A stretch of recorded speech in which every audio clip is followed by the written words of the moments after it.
in the game of life.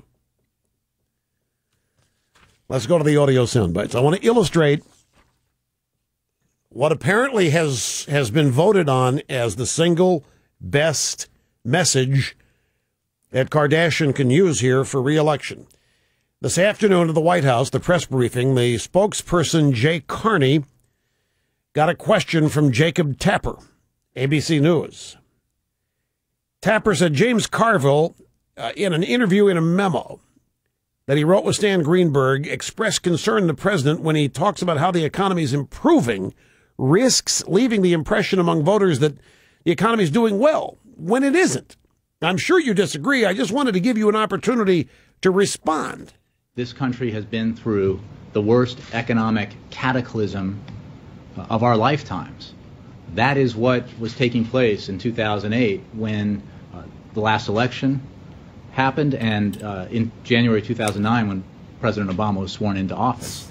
And that has stopping that cataclysmic economic slide, that decline, reversing it and beginning to climb out of the hole that the recession dug for this nation has been the principal mission of this president and this administration. So it's the same strategy. It's 3.5 years old. It's Bush's fault, coupled with a bunch of lies. Reversing the decline?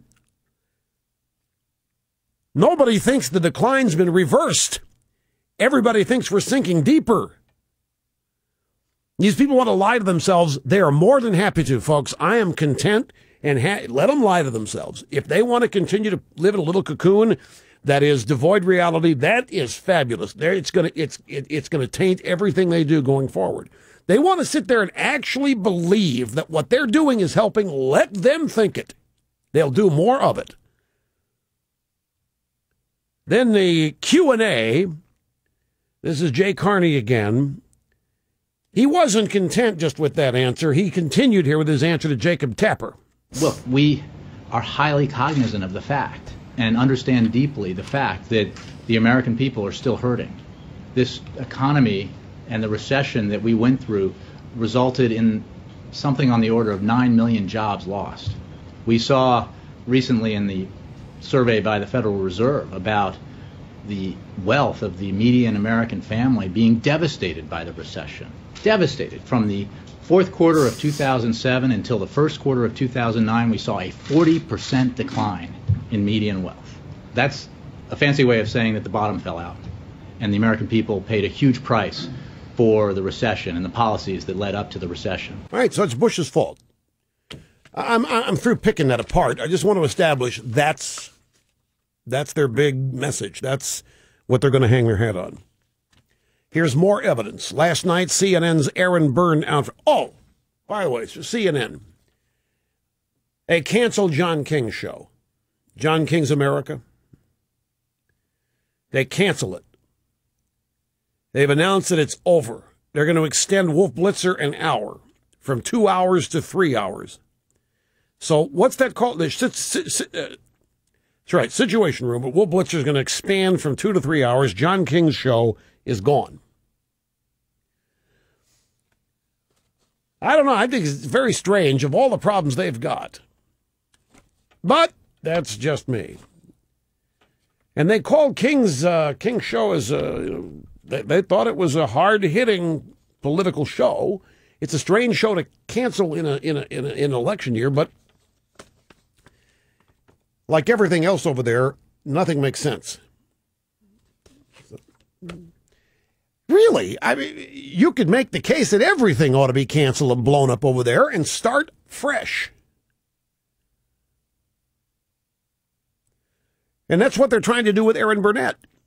And last night on her program Out Front, Gene Sperling, the National Economic Council director, was on.